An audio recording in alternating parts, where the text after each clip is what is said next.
Je vous dis à toutes et à toutes bonjour, bienvenue sur ma chaîne. Je vous fais une petite vidéo sur le pouce pour aborder un sujet néanmoins très délicat.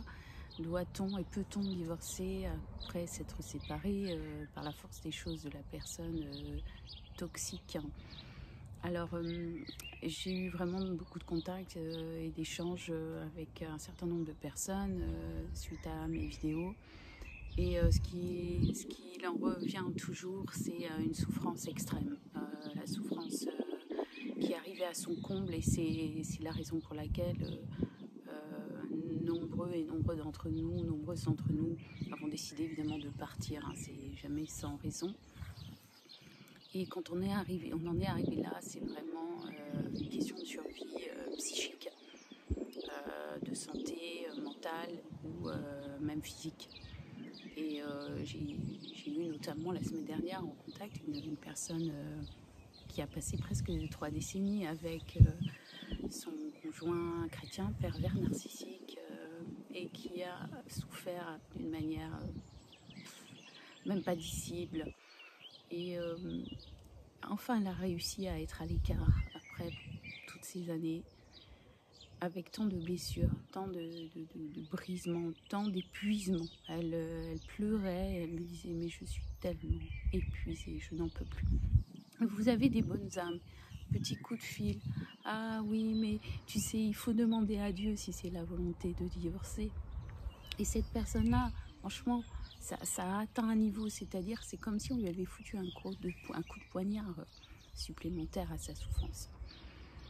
Elle m'a dit mais rien que ça, c'était trop d'entendre ça, parce que sa souffrance est telle que c'est de la survie, et qu'on lui demande un combat supplémentaire alors que déjà elle a passé 3 décennies à se décider de se mettre à l'écart, et j'ai envie de dire même c'est les circonstances qui ont fait qu'à un moment donné elle n'a pas eu le choix, parce que beaucoup d'entre nous avons tellement de mal à prendre cette décision, et ça a été son cas. Et là, il y a des bonnes âmes qui viennent vous dire ce genre de choses. Ils ne sont pas conscients. Ils ne sont pas conscients. Ça a rajouté une douleur incommensurable à cette personne qui, comme si elle-même n'était pas une chrétienne convaincue depuis des années, n'avait pas les mêmes paroles que nous, les mêmes connaissances que nous. Et ce sont des gens qui n'ont jamais porté la moindre plume de vos souffrances et qui vous conseillent ce genre de choses. Donc c'est véritablement inadmissible. Ce que je veux dire, c'est que avec de telles relations toxiques, on a survécu. Et en fait, on se demande encore, après avoir survécu à des souffrances inimaginables, on se demande encore si on doit divorcer. Mais peut-on garder un lien, même spirituellement? Peut-on garder un lien, un fil conducteur avec de telles personnes? Est-ce qu'on va enfin utiliser notre bon sens, nous les chrétiens? Est-ce qu'il faut vraiment, en plus, après un tel combat, où c'est Dieu qui nous a permis à un moment donné, il nous a mis à l'écart pour qu'on survive, c'est une grâce. De plus en plus, on a des retours d'histoires de chrétiennes et surtout des femmes. Évidemment, on entend plus des histoires de femmes comme ça qui sont mortes sous les coups de leur mari ou suite à une situation toxique comme ça extrême. Et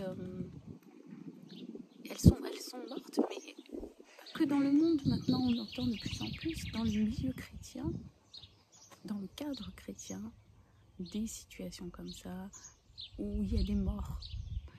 Et est-ce qu'on doit attendre vraiment ça pour comprendre? Il y a une évidence qui se présente devant chacun d'entre nous qui avons vécu ça, c'est qu'on n'est souvent pas du tout capacité, évidemment, d'envisager de retourner avec la personne, parce qu'on a donné toutes nos cartes, on a donné toute notre énergie, tout à cette personne, et on n'envisage de toute façon pas, quand on est parti, de retourner avec elle. Il ne faut pas se leurrer.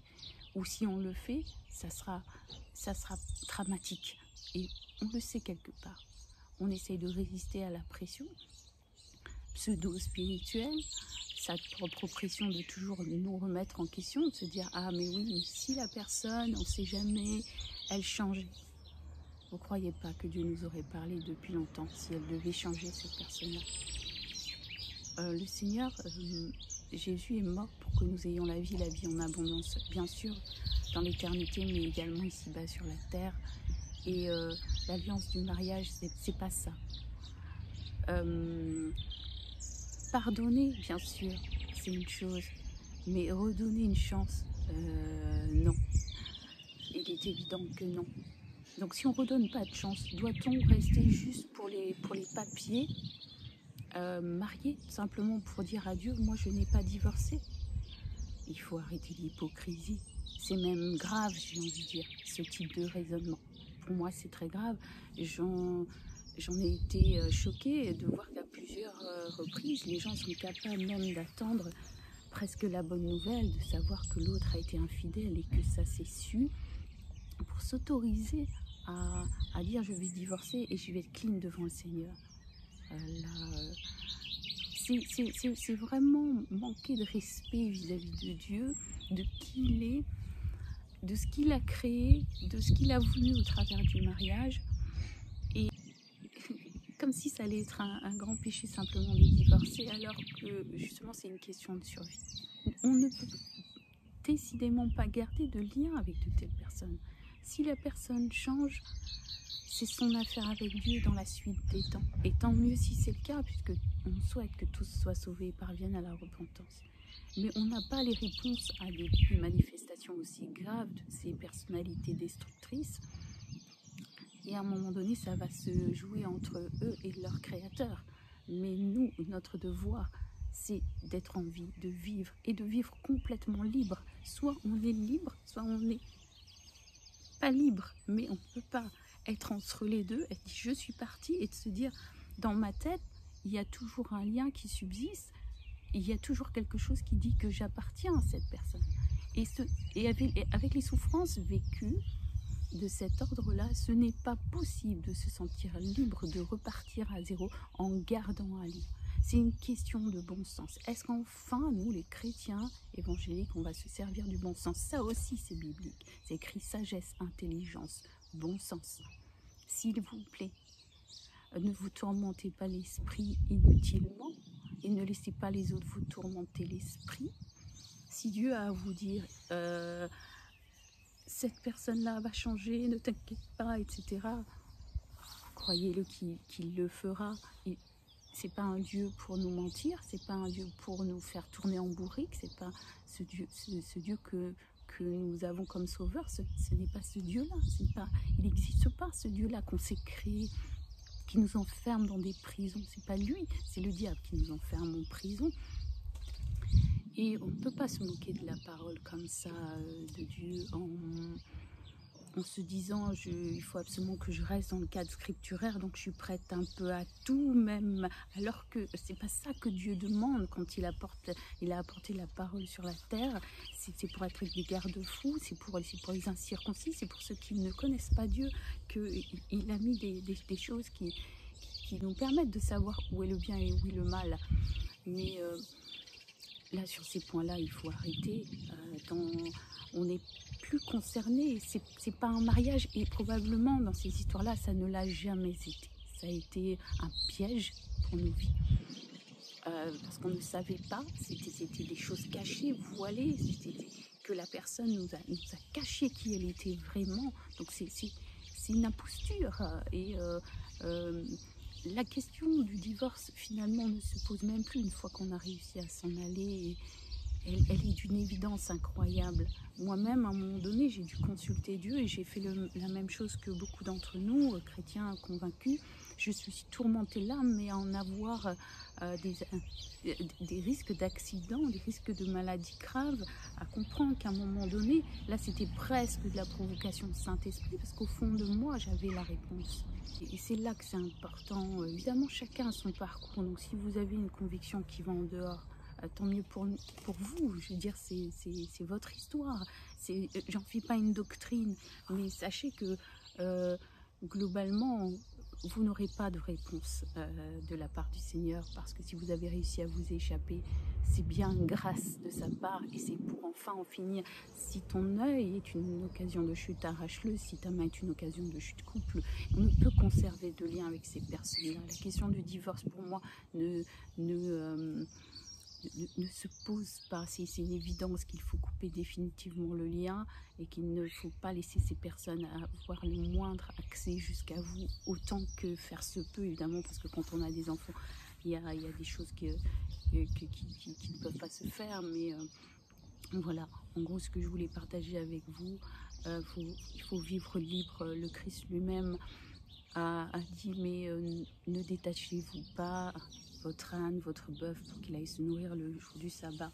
Et moi, ne pouvais-je pas guérir une femme courbée depuis 38 ans le jour du sabbat pour apporter la liberté? C'est primordial de revoir notre mentalité, de renouveler nos pensées par rapport à ça, parce que le Christ lui-même a combattu ce type de raisonnement enfermé, religieux, qui fait qu'on va se tourmenter, on va s'obliger, on va vouloir rentrer dans un cadre au point où c'en est ridicule, où on n'utilise même plus notre intelligence et notre sagesse. Et c'est pour ça qu'il est écrit dans ce texte de Luc 16, verset 8, que les gens du monde, que les gens de ce monde sont généralement plus avisés dans leurs affaires, mais également dans les relations sociales et dans l'analyse, parce qu'ils observent, ils utilisent leur intelligence et ils améliorent, ils progressent, ils mettent en place des choses. Alors peut-être parfois ça ne porte pas toujours de fruits parce que le mal est omniprésent, mais néanmoins il y a quand même des gens qui se battent aujourd'hui, même dans ce contexte de relations d'emprise. Il y a beaucoup de choses qui sont diffusées sur Internet aussi, parce que les gens, voilà, ils ont cette notion de vie et de survie en eux. Alors pourquoi nous les chrétiens, on va arriver à se tourmenter et à faire passer Dieu pour ce qu'il n'est pas? Nous sommes d'abord ses enfants, et il faut briser les liens de la méchanceté, rompre les liens de la servitude, s'il vous plaît. Et c'est là le rôle du chrétien, alors que l'entourage aussi puisse comprendre ça. Et s'il ne le comprend pas, dégagez ces gens d'autour de vous et reprenez votre vie en main. Vous avez droit à la vie, vous avez droit à la liberté, vous avez droit à l'espérance, vous avez le droit de recommencer votre vie à zéro. Et le Seigneur Dieu vous suivra dans votre décision. Choisissez la vie et non la mort. Je vous dis à bientôt sur ma chaîne Vision ou Révision.